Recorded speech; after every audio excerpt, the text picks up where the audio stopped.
Hiya guys, all right, I hope everyone is well.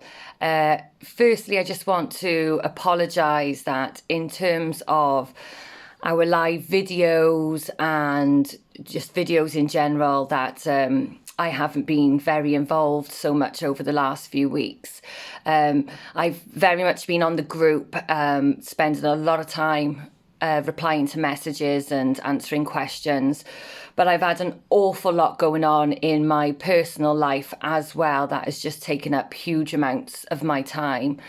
So I just want to thank everybody for the lovely comments. And I know some of the people who regularly view our videos have been wondering where I am and sending their love. So I just want to thank you for that. Right, I'm going to try and make this a brief video. I just want to cover a few of the questions that we've had in the groups that come up quite regularly, and just to reaffirm what it is that we are doing. So obviously we are Public Child Protection Wales, and we started a campaign called Education Our Say, Our Way. The aim of our campaign is to fight the mandatory element of RSE in the new curriculum bill. We've been fighting this for months now. The curriculum bill has gone through 4 stages.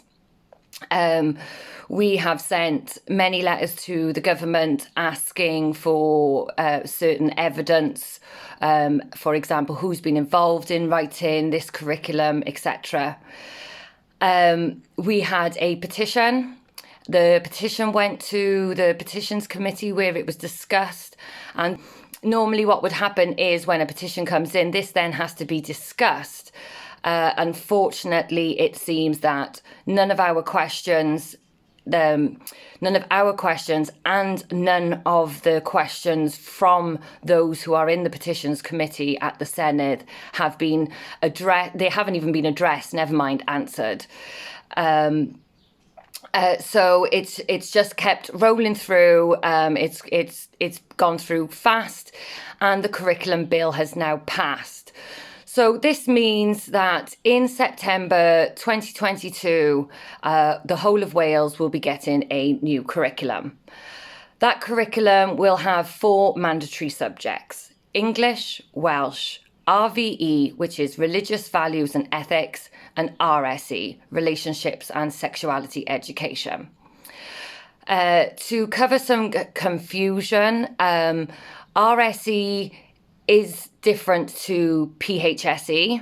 That is currently what is being taught. That is the sex education, relationships education that is in place at the moment. This you can opt out of. PHSE is not mandatory, and it is not mandatory in schools just yet. The government has said they will start implementing parts of the curriculum over the next year, but it's September 2022 that the curriculum now has to be in place in all schools.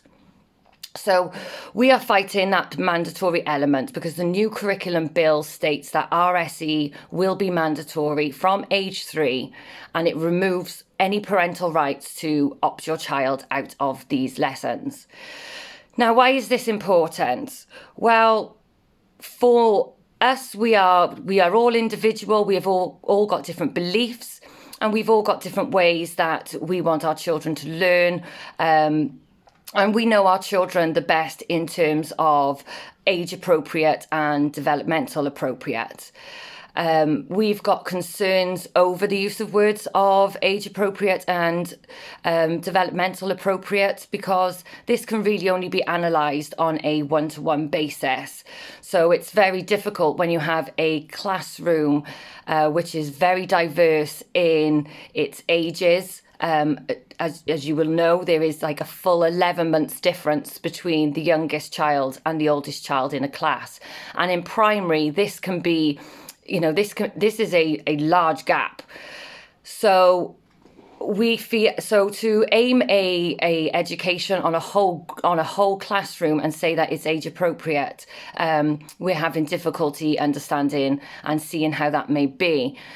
Also within that class, as many of you will know, that the majority, well, all classes will have children with some sort of learning disability or a disability in it.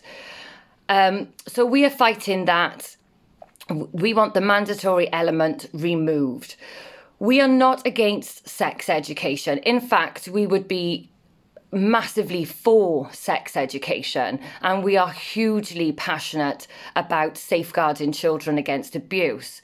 The problem that we have is that this education is very much focused just around two things when it comes to abuse, which is touch and secrets.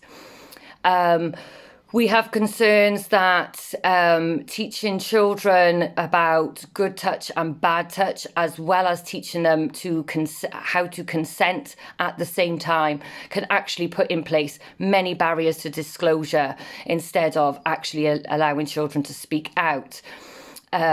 We are very much trying to show you how perpetrators of abuse work, that to kind of imply to children that abuse is only abusive when it hurts, when it's uncomfortable, when it doesn't feel nice, and that's when they should speak to somebody, is absolutely discluding a large amount of children who will be unaware that they are being abused.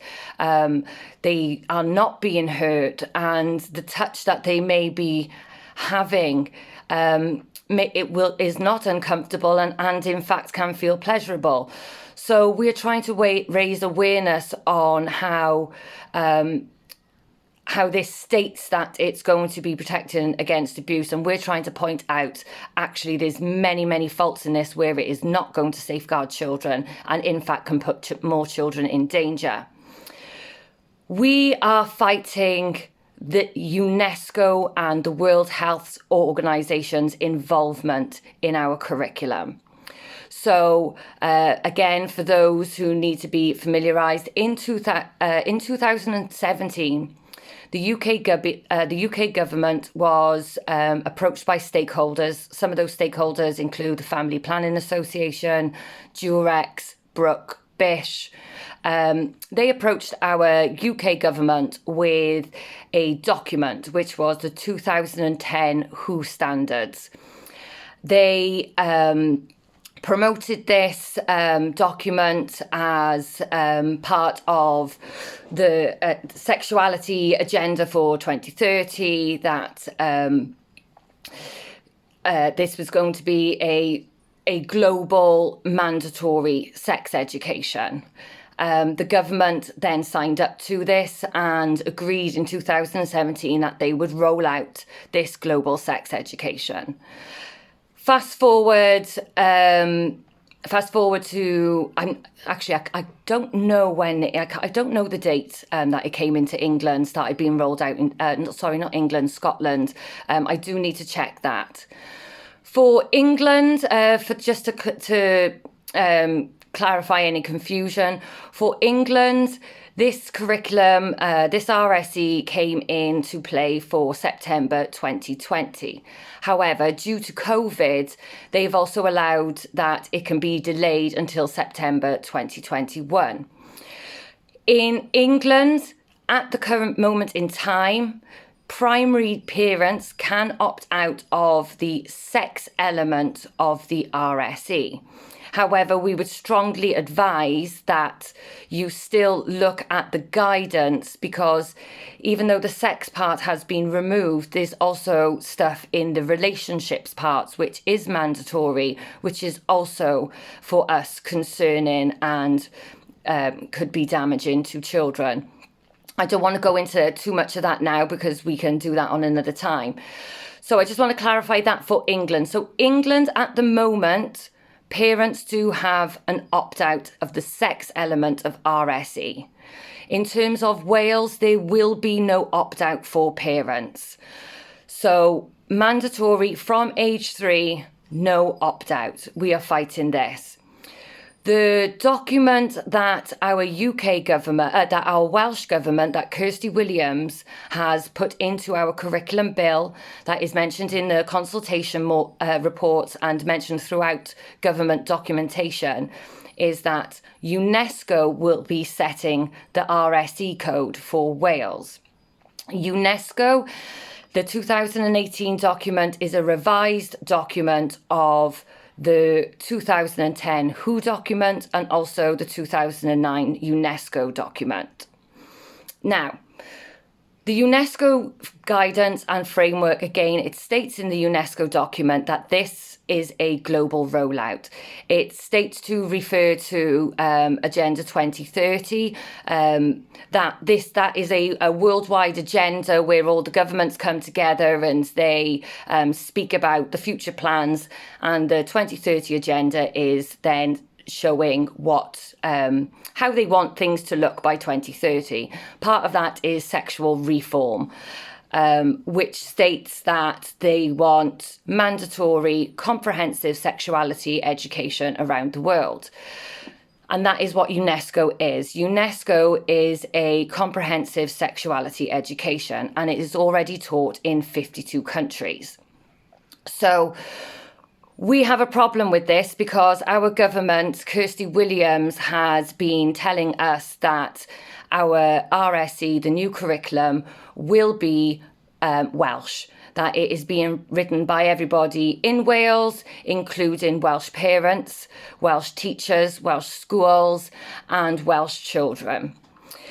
So a problem that we have now discovered with this is, firstly, is Kirsty Williams' denial that UNESCO is a global rollout. If you care to look on the UNESCO website, you will see straight away that UNESCO states that this is a global comprehensive sexuality education. So why is Kirsty Williams standing in the Senedd and saying that she has no idea what we are talking about when we reference this UNESCO document as a global rollout? This is one of the many red flags that we have in regards to this education. So last week, Kirsty Williams announced that the curriculum bill has now passed, and now we are waiting for April for the curriculum bill to be given royal assent. When it's given royal assent, that now means it's become the law. So that is where we are at. Developments now from there have told us that parents do not know that we are having a new curriculum. Parents do not know that RSE is going to be a mandatory subject, and parents do not know that they are going to lose their rights to opt their child out of any part of this that they do not feel comfortable with. We believe that, especially when it comes to primary, that this kind of education needs to come on a basis of a child's want to know, a child's need for knowledge. To force all children to learn the same thing at the same time, it just isn't the right thing to do. So that's where we are on that. So we want the mandatory element removed from the RSE bill. Also, with the discovery of parents not knowing about this, with recent conversations over the last 2 weeks and communication with schools, it would appear that schools do not know much about this also. We have only come across 1 or 2 schools that were aware that UNESCO is setting the guidance. And for those of you who may have seen the video, one school admitted that they knew that the guidance was set from UNESCO. They knew it was going to be a global rollout. They knew there was a consultation period where parents could be involved in the curriculum bill, and they chose not to inform parents. In fact, they were still choosing not to inform parents that the curriculum bill is now passed and that RSE was now mandatory. His very words were, parents will be informed when lessons start. From that, we have then moved on to the governors, and it would appear that in some schools, even though head teachers may know that the governors do not. Again, we had one school who'd never even heard of the term RSE. Never mind that it's in our curriculum bill and that it is mandatory. Again, this alone should be enough to stop this education. How can we be implementing a global comprehensive sexuality education into our schools whilst we have the minister denying that it is a global rollout, when we have parents not knowing anything about it when the minister is claiming that they are involved, and the same goes for schools and teachers. So we have found ourselves in a very unusual and uncertain predicament here that we were not expecting. So there is letters in our website as well for people to send to their schools if they do so choose. So that's just covering what it is that we are fighting. So again, just to reiterate, I want to say we are not fighting sex education. In fact, we want to create a sex education that will benefit, that will safeguard, and that will educate children completely on all aspects, not just around sexual pleasure, pregnancy and STI prevention, and a few little basics on abuse, where abuse, again, definitely needs to be tackled much earlier in primary. So we are not against those things. We just want better than what we're being offered right now. I just want to check my notes to see what else I've put here. So what do we need from you guys? We really need you now to educate yourselves on these documents, learn the documents, read the WHO guidance and the UNESCO guidance. They are your first things you need to do. People are saying to us they want hard facts of what is in our curriculum. We can only offer you what the government has shown us so far. And the government, all they have told us is that UNESCO is setting the RSE code. That is our guidance. So therefore, we are able to see what is going to be taught by this guidance alone, and by the fact that this guidance is guiding the sex education in 52 other countries, and all those countries are teaching very much the same thing. Although it does appear, again, some places where this education has been in place for many years now are teaching a lot more of the graphic content, much easier in terms of it's been there so long now, they're not getting the same kind of backlash from the teachers. So do look at other countries that are also teaching this, and that is a good place to start. But you need to read the guidance, and then you can read the government documents where it is stating throughout these documents that UNESCO is going to be setting the code. The curriculum bill, consultation reports, FOIs between ourselves and the government. All of this can be found on our website, www.publicchildprotectionwales.org. Just to address something else in terms of the website, we are getting an awful lot of people asking us for the term that is used quite regular is hard evidence. And many people do not want to look at this evidence from our website. Don't really know what to say to people on that, other than when you are asking us to provide you a link, the link that we are providing you with is the same link that is on our website. The links on our websites come from the government websites. They come from the UNESCO websites. These documents are all original sources. What we have done is just try to make it easy for you so that you don't have to scour over Google looking for these documents. So you don't have to scour the government websites looking for the documents. We have simply copied and pasted the links into the website. These are not our documents. We have not wrote them. They are not biased to us. We are simply showing you all the documents in one place so that you don't have to search for them.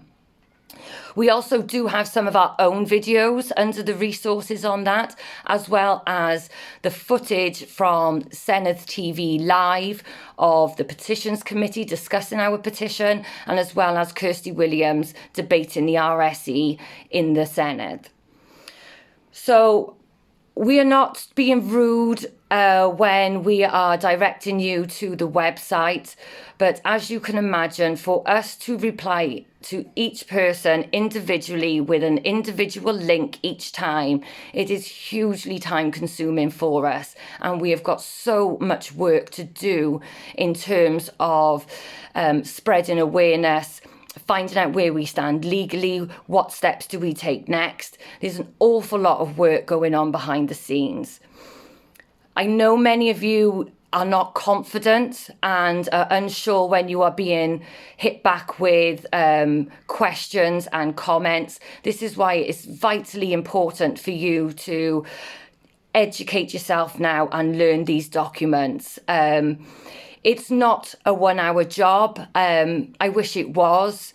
Myself, I've spent thousands of hours on this in learning. Now, I'm not asking you to do thousands of hours too, but I've spent thousands of hours. We have as a team, and not to mention hundreds of hours of phone calls between us all too. So just on the phone calls, again, we hold weekly Zooms. You can go onto our website, RSVP to a Zoom meeting. You'll be sent the link into your email. This is an open Zoom meeting.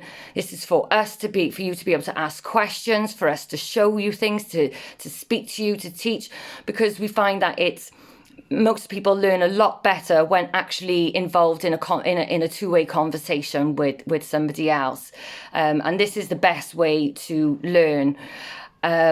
So yes, please, we ask you to just really learn about this now, because when you do, you will be able to tackle these questions. You will be able to show people that you are not spreading misinformation, and you will be able to speak to your schools with confidence. This is not a fault of the schools that they're not aware of this. This is a national scandal that this has gone on behind our backs. We've had governors and head teachers now contact us, and they're shocked that they weren't aware of this. So we've all got to unite now, ourselves as well. We have been in contact with campaigns in Northern Ireland, Scotland and England. We are now all in one group email to update each other and things like that. And we are fully aware that now it is time for all of us in the UK, all UK campaigns, to now unite and fight this as a whole for the whole of the UK. Just want to say, in terms, again, for lesson content, people asking about lesson content. So again, we don't know the lesson plan. So what we do know is that the guidance is provided, as we know, from UNESCO, and then the government will provide government approved resources. Then what happens is the teachers have this guidance, they have the resources, and then the teachers themselves will lesson plan and do their lesson content. So how do we know what the resources are going to be? Well, we know what the resources are going to be because the resources are provided by the stakeholders. Some of these resources are NSPCC, Childline, Barnardo's, Durex, Bish, Brook, Family Planning Association, and they then the ones that provide the resources. Now, our resources will be the same as England because the UK government signed up this to as a whole. All that is happening now is individual governments are then installing it and putting it into their countries. But the guidance is the same, the stakeholders are the same, the resources are the same. In the Education Our Say, Our Way group, at the top of the page under files, I have posted a link to some of the resources. we have, it wasn't myself now, another organisation. So this is from one of the organisations, the Values Foundation in England, which has sent this to us. They have highlighted some of the safeguarding issues in these documents, but then all the links to these resources are also provided. So please take a look at this. A lot of people, again, are speaking about primary children, but I need people to be aware that this is just as important for secondary children, and you absolutely need to see the resources for the secondary children. This is massively important. This is about all children of all ages, not just primary children. So I just want to cover that. I think that is all I wanted to say for today. So just to recap, we are not fighting against sex education. We are fighting against the WHO and UNESCO global comprehensive sexuality education, and we are fighting for our parental rights. Parents are the primary educators of their children, and we have a right to pull our child out of a lesson if we believe the content of that lesson does not align with what we want our children to learn, and with our own faiths and with our own beliefs and our own morals. So this is massively, massively important. When we start handing over to the state, especially when it comes to things which every parent should be the ones to teach their children on, then we have a huge problem when we now remove our parental rights and give full power to the state to teach our children whatever they want. And we also already know that they are clearly not going to inform parents about it. Unless, if it wasn't for ourselves, what would be happening in September now? Our children would be learning this, and we would have no idea until our children start coming home and saying things to us. So I'm going to leave it there now, because my 10-minute video is now 27 minutes long. So I thank you again for listening. I hope that this has clarified some of the things people are getting confused about on the groups. Please keep an eye out for when our Zoom meetings will be. I want to say they're going to be every Wednesday at 1 and 6, and 11 and 6, and then every Friday at 1 and 8. But please, I'm going to double check that. Any comments, any questions, please feel free to ask. And also, we do, for those who, may not want to be on a Zoom meeting or can't fit those times, but do really want to speak to somebody in the team, please don't hesitate to get in contact with us. And we're more than happy to do video calls and phone calls on a one-to-one basis. We just want you to learn and understand this now, to see what is going on. So thank you for your time, and thank you again for just supporting and doing this with us. So I will catch up with you soon. Thank you. Bye.